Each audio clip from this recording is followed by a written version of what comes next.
The week began with a threat from Russia. If the West sends tanks to support Kyiv, the Ukrainian people will suffer.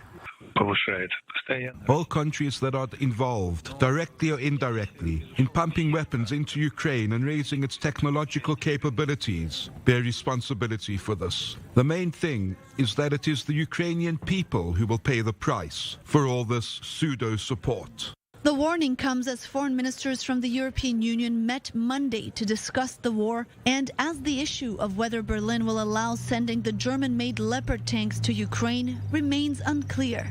Last week, defense ministers from the US and Europe failed to come to an agreement about the tanks. And over the weekend, during a visit to Paris, German Chancellor Olaf Scholz again stopped short of promising to send the tanks, saying Berlin does not want to take a reckless step and potentially escalate the war. But this Monday, in a first, Germany's foreign minister Annalena Baerbock said Berlin will not stand in the way if other countries want to send the Leopard tanks. For the moment, the question has not been asked. But if we were asked, we would not stand in the way. Western allies have stepped up their weapon support to Ukraine recently, but Kyiv sees the Leopard 2 tanks as crucial to take the war into the next phase. Meanwhile, Russia's foreign minister on Monday said the conflict with the West is turning into a real war.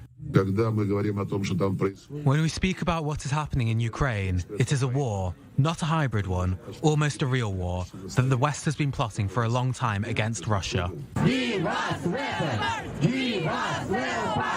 While the EU decides which steps to take next, outside the foreign ministers' meeting, protesters gathered, calling to send the tanks.